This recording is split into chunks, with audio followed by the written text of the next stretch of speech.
In this video, I'm going to be revisiting integrals and applications of integrals.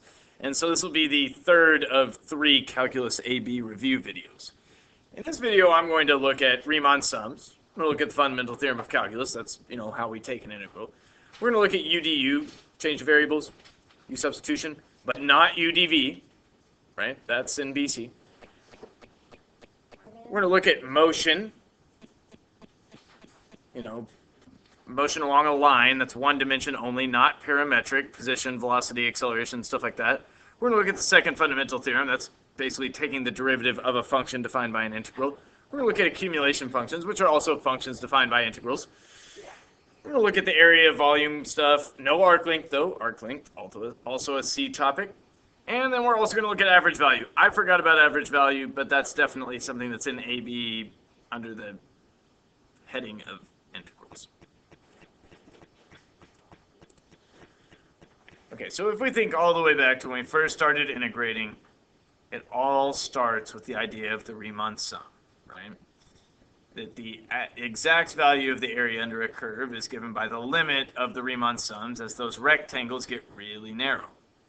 Okay, but the Riemann sum questions that you're going to be asked are generally like, here's a table of values. What's the approximation using a left Riemann sum, using a right Riemann sum, using a midpoint Riemann sum, using a trapezoidal sum, something like that. Okay, so I'll go through left, right, and trapezoidal right here. And I won't do midpoint because this table is not well set up for midpoint. If you want more info on the midpoint Riemann sum, you should go back and watch my Riemann sum video. It was very detailed. Okay, so let's start and let's just approximate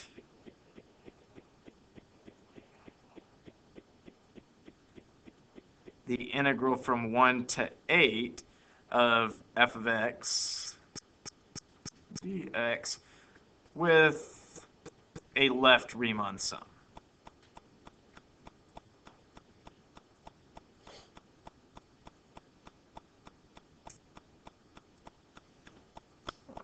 So if we're using left endpoints, that would be using 1, 3, and 5.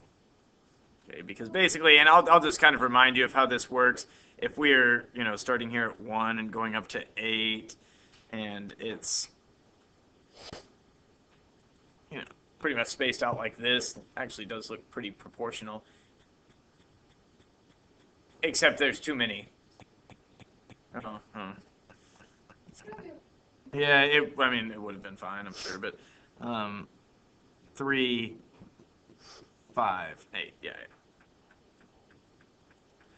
Okay, then each interval, okay, if this is my first interval, we want to use that left endpoint, each time. And so we're going to end up using 1, 3, and 5 as our data points.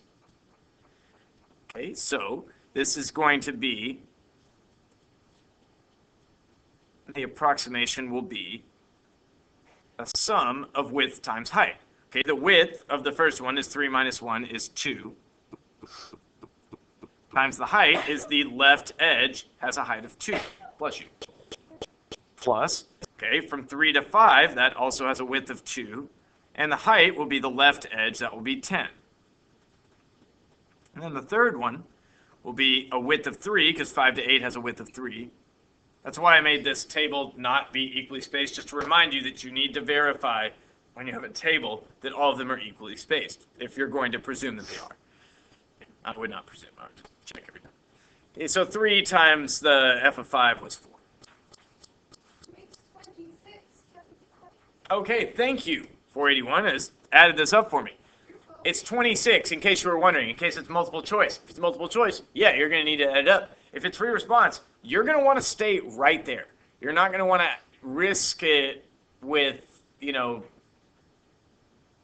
trying to do the arithmetic and doing it wrong, or if it's a calculator section, typing it in wrong or something like that. You don't want that. Okay? We do not want that to happen to you. All right, so let's do another Riemann sum. Okay, next we'll approximate that same integral with a right Riemann sum. Okay, so now we're going to need the right endpoints. And in general, if you were asked this question on, say, like a test or something, it would say with a right Riemann sum and the subintervals indicated by the data in the table, right? Okay, with a right Riemann sum, it's not saying how many intervals I should use, you know, stuff like that. You're not gonna worry about that. It's always the intervals indicated by the data in the table. So we're going to, again, start with the width times the height. This time the first height is 10, plus the second width is again 2, and the height is 4. And the third width is 3, and that height will be 5, since we're using right endpoints. Okay, so that's looking like it's quite a bit larger than 26. That's probably an overestimate for our sum. But since this thing is not uniformly increasing or decreasing, we can't really say if a left Riemann sum is an overestimate or a right Riemann sum is an underestimate. Okay. Remember that overestimate and underestimate for left and right sums are determined by increasing and decreasing behavior of the function. Whereas the overestimate or underestimate properties of a trapezoidal sum are determined by concavity. Again, if you need more information on this, you should probably just go back and watch the Riemann sum video. Okay, now, we're going to approximate that same integral again using a trapezoidal sum. And if you're doing a trapezoidal sum, you got to use all of the data available to you. That's kind of one thing you want to remember. Okay, and remember that to find the area of a trapezoid, you average the bases and you multiply by the height. And, you know, if it's been a while, you know, okay, 2 and 10, this is not going to be drawn to scale, but, you know, it's something like that. 2, 10. Well, that means that the bases are actually the f of x's. Okay, so we're going to average the f of x's and multiply by the width. Okay, so it's going to be 1/2 times the sum of the bases, average the bases, 2 plus 10, and multiplied by the width, which is 2. Plus 1/2, you're averaging the bases, so that's 10 plus 4. And multiply by the width. Okay, so that's going to be another 2. And then last one will be 1/2, 4 plus 5, and multiplied by that 3. Okay, that is a trapezoidal sum. Okay, that's all I'm going to show you for Riemann sums. Okay, if you need more, we've got lots of resources available to you. All right, next, fundamental theorem of calculus. How do we actually take an integral? That was what we learned. Okay. Well, what we do is we are going to say that, maybe I'll just write this in gray, that the integral from a to b of f of x dx is equal to, well, we know the 3 steps. We find an antiderivative, we plug in the top and we plug in the bottom, and then we subtract. So that's capital F of B minus capital F of A, you know, where capital F is an antiderivative for lowercase f. We know how to do this. So let's just get a quick example and then move on. First, let's calculate the definite integral from 1 to e to the 5th of 1 over x dx. And so we're going to find the exact value of the area under the curve 1 over x between x equals 1 and x equals e to the 5th power. All right, so what we're going to do, first step, we're going to find an antiderivative for 1 over x. An antiderivative for 1 over x is the log of the absolute value of x. So that's... And then we're going to let x run from 1 up to e to the 5th. Well, that's the log of the absolute value of e to the 5th minus the log of the absolute value of 1. Well, the log of e to the 5th is 5, minus the log of 1 is 0, so 5 minus 0 is 5. And that's how we take an integral. We remember that. Now I've got another one for you. This one says g of x is x squared minus 4x plus 5, and f is the derivative of g. Find the integral from 1 to 3 of f. Okay, this is a kind of one of those classic AP calculus questions where there's 2 ways to do this. One, much slower than the other. One going to waste a bunch of time and leave you unable to finish the test, probably. Okay, we've seen that happen in our class many a time. You know, you waste time on one question, you don't really get a good chance to finish. Okay? And that could happen to you in May if you are not conscious of how much time you're using. Okay? The slow way to do this is to take the derivative of g, so it's saying it's 2x minus 4, and then calculating the integral that way. The fast way is to just substitute, well, f of x is g prime of x. So I'm going to go over here, and I'm going to integrate from 1 to 3 g prime of x dx. Well, I know an antiderivative for g prime. That's regular g, right? Okay, so this is g of x evaluated from 1 to 3, and that's g of 3 minus g of 1. I'm being pretty explicit with this, but if you recognize this, then, you could just go ahead and say that's going to be 9 minus 12 is negative 3 plus 5 is 2 minus... Really? Well, I kind of changed the numbers from the original version of the problem, so it appears that we have ourselves one that's 0. Next, we're going to do some u substitution. Okay? And what we're going to do is I'm going to do one that's a definite integral and one that's an indefinite integral. Okay, so we're going to start with the indefinite integral, just finding the antiderivative. And the hallmark of u substitution integrals is that you look at the integrand and you see something that's the derivative of something else appearing as multiplication. So another example of what this would be like, e to the x to the 5th multiplied by 5x to the 4th. Okay, that one's going to be u substitution, right? And maybe I'll just hold on to that one too. But what I'll tell you is that you can do this even if you're off by some sort of constant multiple. Okay, so that's the one I'm going to actually do. Okay, so log of x divided by x, I know that 1 over x is the derivative of log of x. So I'm going to let u equal log of x.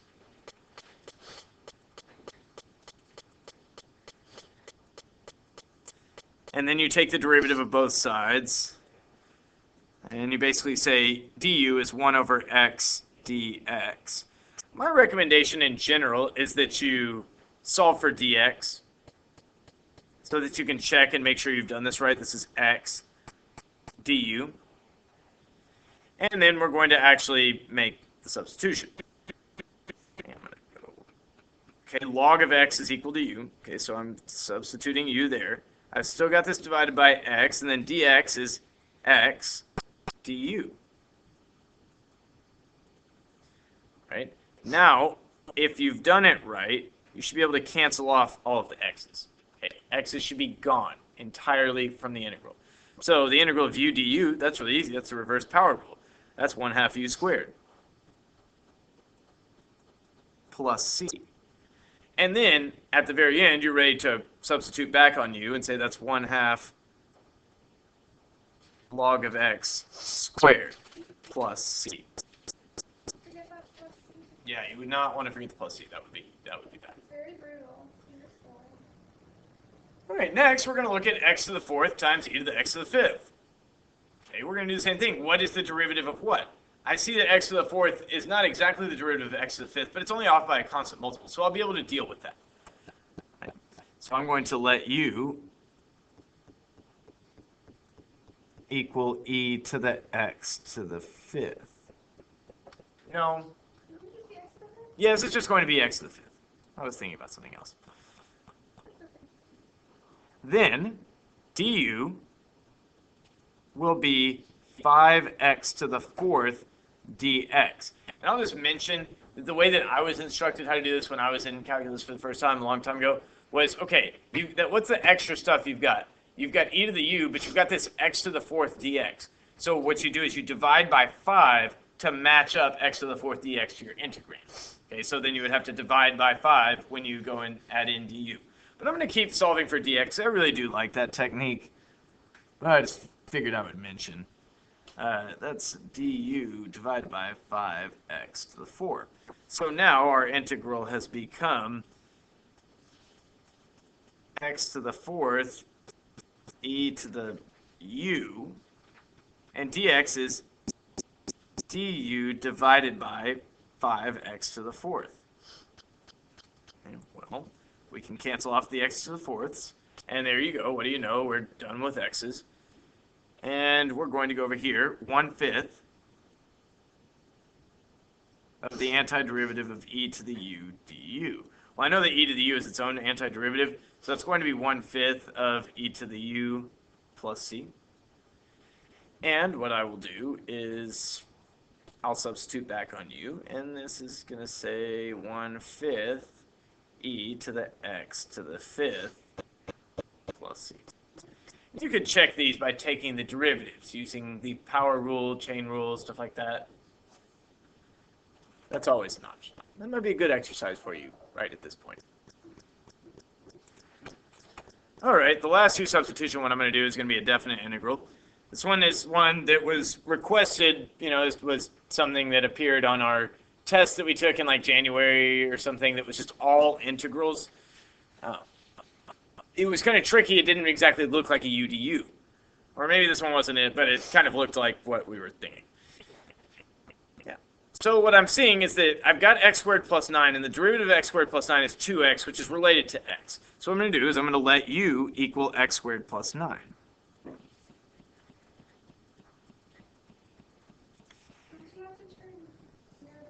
Yes. The question was, do you need to switch the bounds of integration into u's? Absolutely.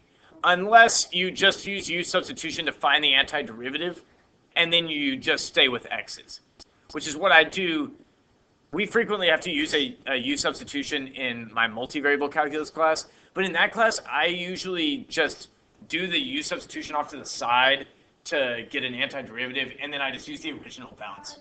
But it's the exact same thing. If you do it both ways, you will see that you're getting the same numbers over and over again, so somehow it must be the same thing. Du is going to be 2x dx, and dx is going to be du divided by 2x. Okay. Meanwhile, I'm also going to need to convert my x's to u's. This is x equals 0 up to x equals 4, and I need this to be u equals something to u equals something else. Okay, so I'm going to go x and u. And luckily, I've got a little formula for how to go from x to u. So to get to u, I square x and add 9. Okay, 16 plus 9, 25. Yes, especially since we are going to have a square root in our problem. Yeah, I think it's nice that we have these. All right, so what we're going to do is we are going to... Now I think we're ready to go. Yeah, we're going to go over here and we're going to switch these to u's. We're going to go from 9 up to 25. We're going to only substitute really on u for this course. Okay, there are u substitutions where you need to make other more clever substitutions, but for this course you really only substitute on u, the u that you chose in the beginning. Square root of u, dx was du divided by 2x. Right? We can cancel off these x's, which is good because we want all the x's gone. And now this is going to be equal to, and I've still got that 2 in the denominator, so I'm going to factor that out the front. And I'm going to write 1 over the square root of u as u to the negative half du. And the last thing I'm going to point out about converting the bounds or whatever is if you do it this way, once you've gone to u's, you stay with u's. You do not go back to x's. So I'm going to bump up the power by 1. That's going to be u to the positive 1/2. Yes. And then I'm going to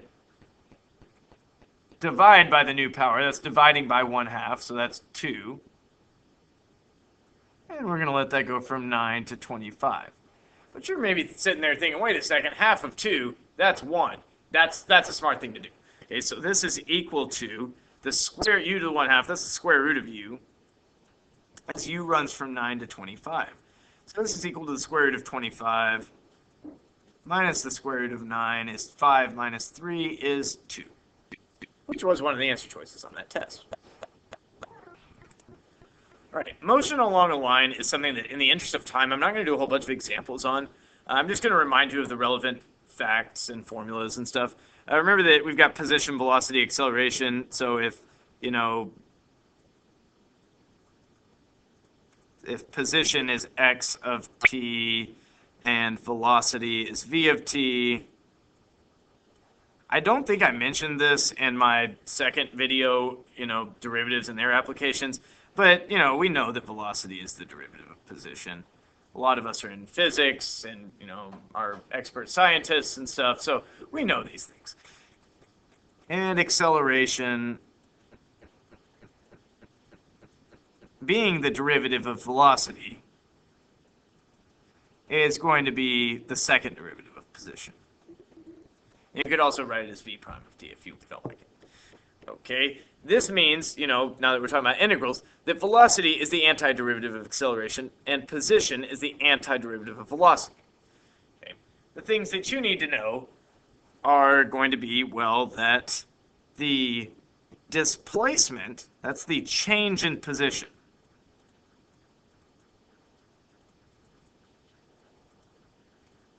and so that's like x of x2 minus x1.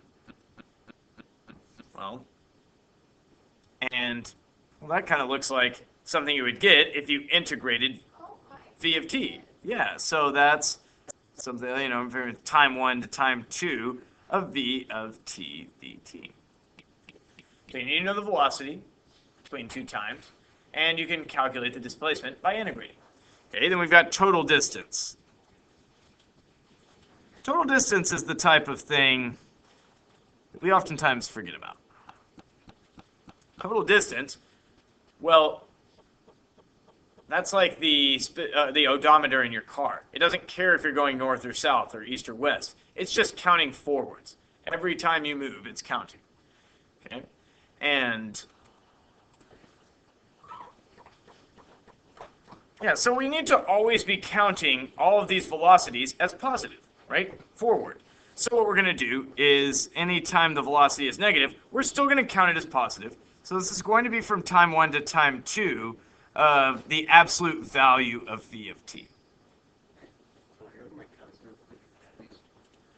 And something else I'm going to remind you of, that it's been a while, is the speeding up, slowing down thing. That always tricks people. Yeah. Positive to negative. Yes, exactly. Okay, so speeding up. And if you're interested in why this is the case, again, I would have you go back and look at the one-dimensional motion video from, earlier in the year. So speeding up is where either your velocity is positive and it's getting more positive, or your velocity is negative and it's getting more negative. So that's where v and a have the same sign.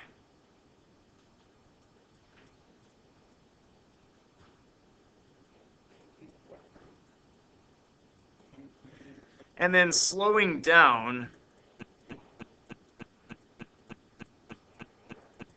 is where v and a have opposite signs.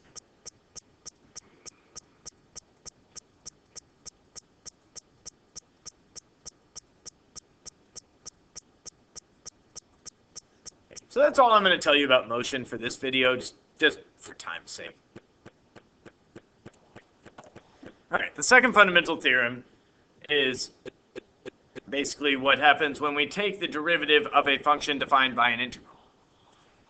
And we can do that. Okay. So I'm going to just kind of write down the rule. If f of x equals the integral from 0 to x of g of t dt, then f prime of x is equal to g of x. Okay, we take this x and we plug it in wherever we see t. Okay, the thing I will tell you is that if it's not just 0 to x, if it's 0 to some other function of x, like x squared or 2x, we're going to need to remember the chain rule. Okay. What if it's not 0? Okay, well, I might go in and give you a little bit of explanation on this since you're sitting right here. And, for the sake, I'll do it quickly for the video. But, all right, suppose it's, I'm going to just do a kind of a concrete example. I'm going to say f of x equals the integral from 0 to x of something we definitely know the antiderivative of. Like, let's say 2t, right? Okay, well, I'm actually going to take this integral. That's going to be t squared as t runs from 0 up to x. And so that'll be x squared minus 0. And then if I go to take the derivative, I'll have 2x minus 0 because that's just a constant. But if I had changed this from 0 to, say, 10, right, I would have x squared minus 100. And that thing that I've drawn an arrow towards is still a constant, and it's still 0 when I take the derivative.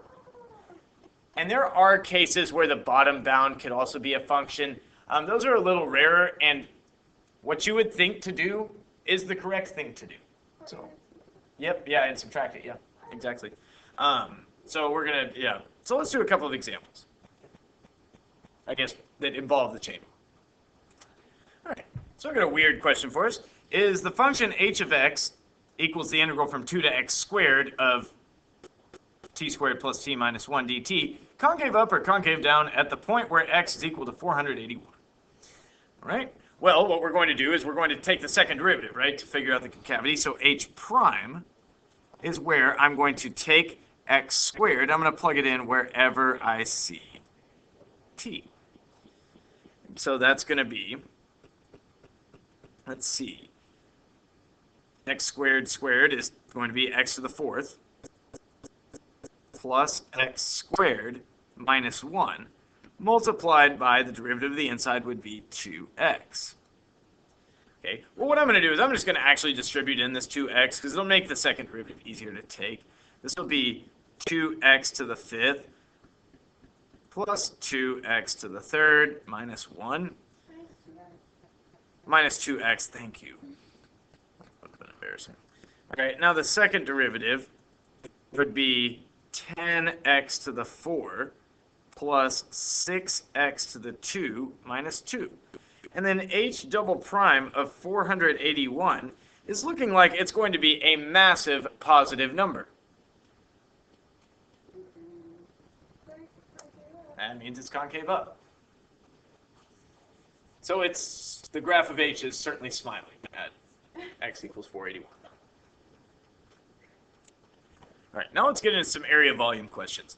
And we'll start with area between two curves. So the first question I've got for you is going to be, find the area between y equals x and y equals the cubed root of x that is in the first quadrant.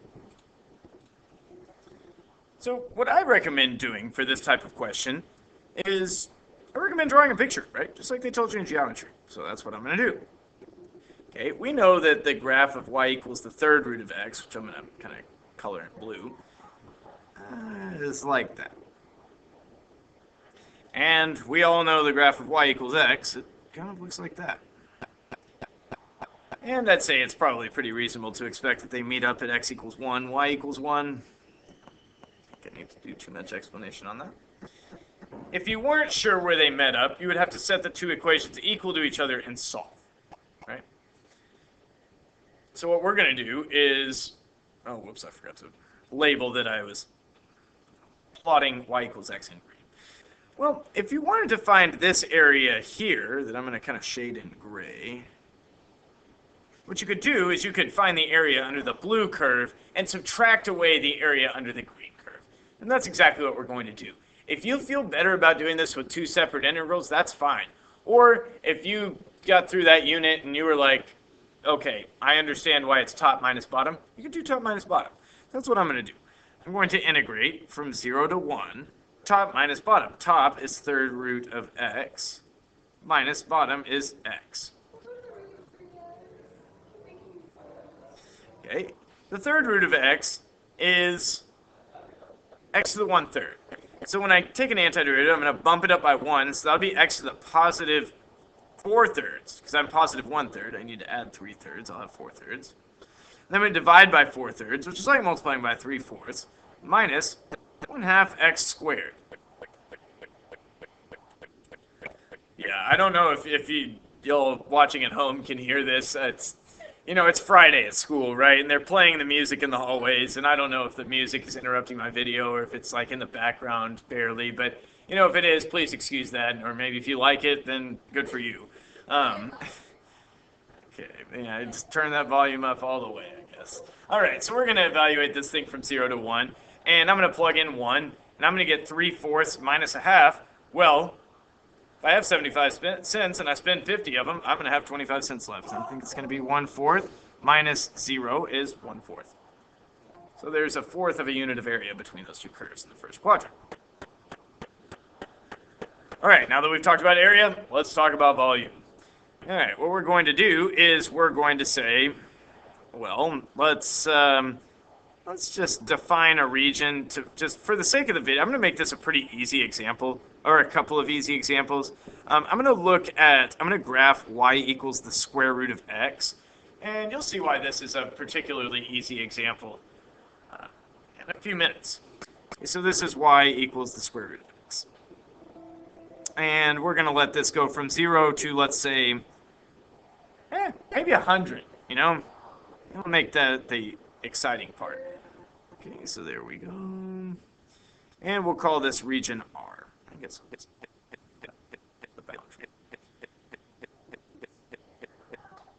yes. Okay, there's 3 different types of volume basically that we can take in this class. We can rotate it around an axis that the region is touching. That would be equivalent to rotating this around either the x-axis or the line x equals 100. We can do some washers, which would be like rotating around the line y equals -1 or something where there's kind of a gap in the middle. Or we can build something on top of it. But I'm going to keep using the same region for each of the cases. So let's do a disk first.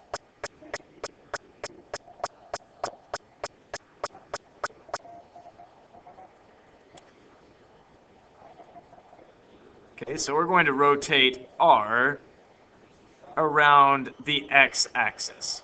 Ooh, I don't know if I'm able to fit that. Yeah, it's in my window. Okay, so what I'm going to do is I'm going to say, well, if I rotate this around the x-axis,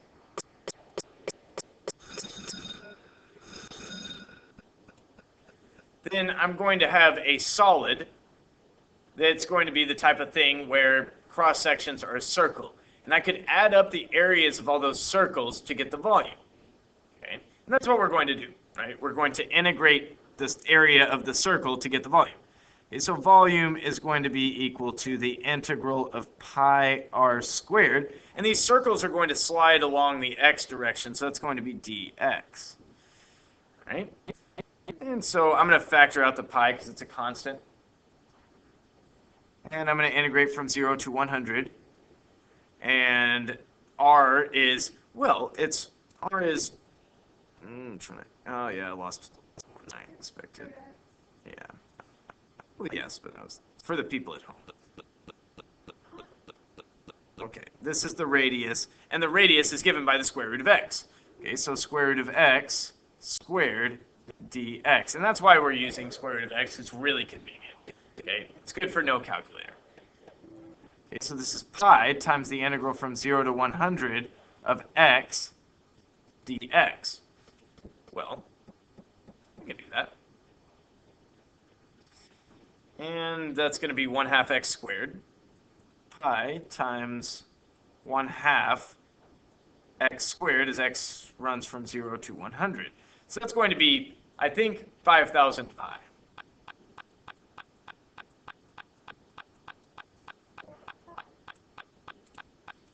Okay, washers is where we are revolving around a line that is not touching the region entirely.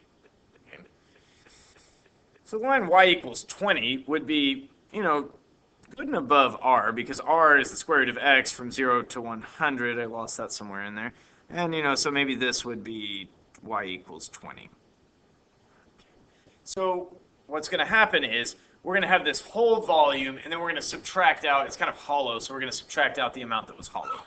Okay, so what I'm going to do is I'm going to say, well, we know that in this case it's going to be a volume equals pi times the integral of large r squared minus small radius squared.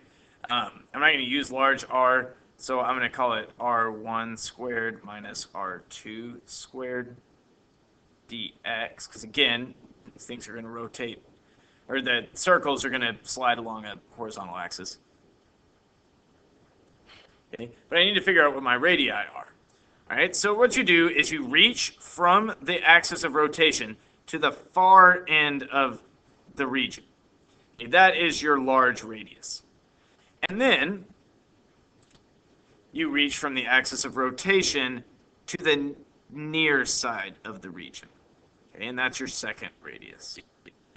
Okay, so I'm going to write out, okay, my second radius is, it's always top minus bottom. Y equals 20 minus y equals the square root of x. The first radius, it's y equals 20 minus y equals 0. Okay, so that's just 20. Question was, why is there y equals 0? Because it's I'm just going to do top minus bottom every time, or right minus left every time. And in this case, bottom is the x-axis, which is the line y equals 0. Yeah, she's nodding her head over there. She knows. All right, so what we're going to do is we're going to go back and we're going to start plugging in. That's going to be pi times the integral from 0 to 100. R1 squared is going to be 20 squared is 400 minus 20 minus the square root of x squared. And I'll just tell you, this is the type of problem that might be better off as a setup, but do not evaluate. Or a multiple choice question that's like, which of these integrals gives you the volume when you rotate r around the line y equals 20? Something like that. Okay. Don't forget that we can also rotate r around the y-axis. Okay, and that would be a washer situation as well. But again, if you need more on this, I did a series of videos on area volume, and you should go back and watch those kind of in their entirety, because I mean, this is already a pretty long video, and I've got a couple of more things I need to do, so I'm just going to move on. The last type of volume we've got is the cross sections, or stacking or building an area on top of a region. Usually it starts with R is the base of a solid. Cross sections of this solid, perpendicular to the whatever axis, are some kind of shape. And what you need to remember is that, in this case, volume is going to be equal to the integral of area, some like area formula from geometry class. In this case, semicircles, half of pi r squared. Okay, integral of area d, whatever axis you're going perpendicular to. So in this case, dy. Okay, so we're going to need to do a little more work on region R. Okay, I've mentioned already that this goes up to y equals 10, so that'll be something. If we've got y equals square root of x, we're going to need to solve for x equals, just so that we know kind of what's going on here. Okay, so this is going to be x equals y squared, because we'll need that eventually. Okay, when we go to actually stack these semicircles perpendicular to the y-axis on top of R,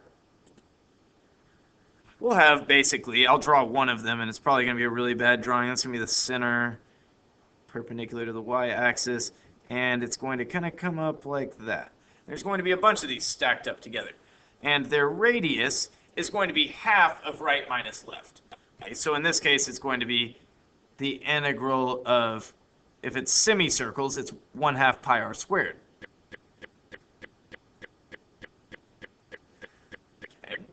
And y is running from 0 up to 10, so those will be my bounds to integration here in a second. But I'm going to work on this radius. This radius is half of right minus left. Well, right is x equals 100, and left is x equals y squared. And that's why we needed to solve for x.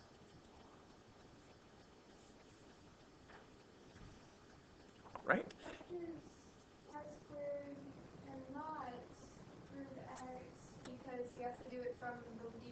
Yeah, because we're integrating with respect to y, we're going to need x equals some function of y. Okay. That's why we needed to switch.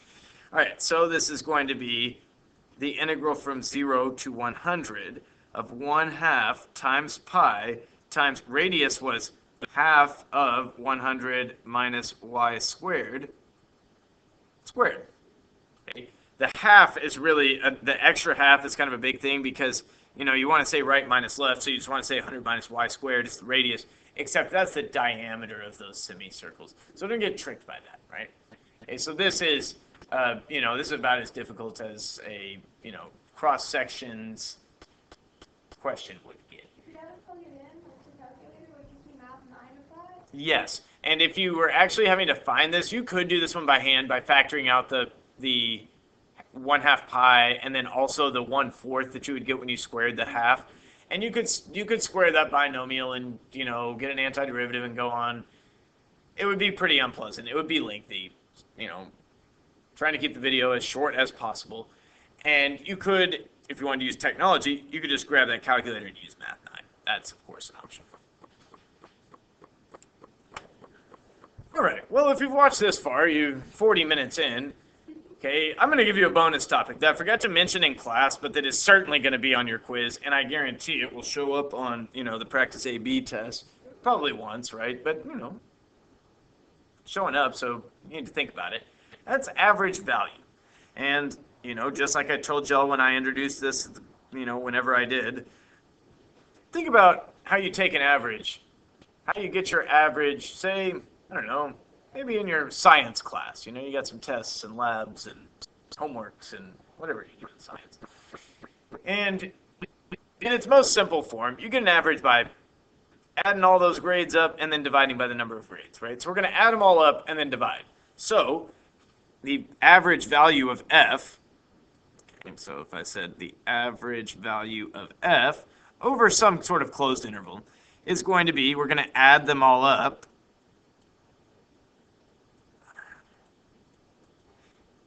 And then we're going to divide. Okay, well, we can't say there's a number of f of x values between two different real numbers because, there's an infinite number of f values. Can you also follow for b minus a at the front? Yeah, sure. I'll write it like that, too. That's a good point. This is how I would generally write it. It's how I always typeset it because it, it's easier to typeset this way. But I find that this first one calls back to what we know an average is. You add them all up and you divide. So the example I'm going to do is find the average value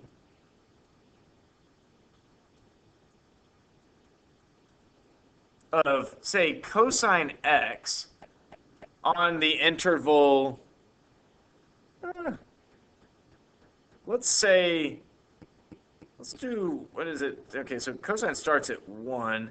Let's do negative pi over 2 to pi over 2.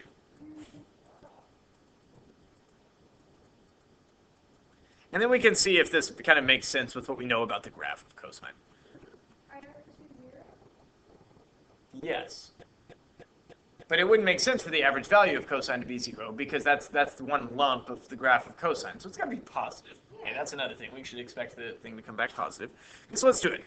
Okay, we're over here. We're going to say 1 over b minus a pi over 2 minus negative pi over 2 times the integral from negative pi over 2 to pi over 2 of cosine of x dx.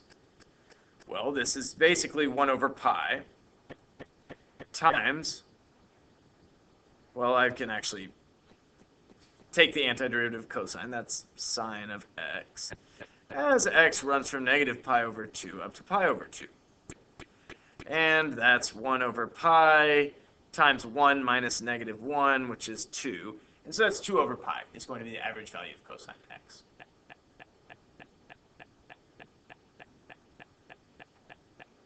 And that's just a good example of average value. Don't forget about average value.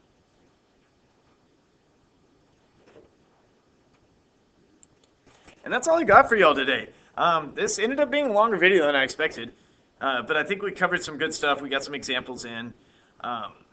And, I was out at dinner the other night, and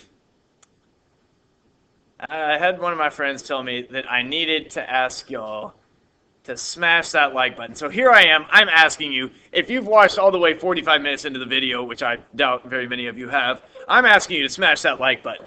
So there you go. Everyone have a good one. Happy studying. Come see me if you need help.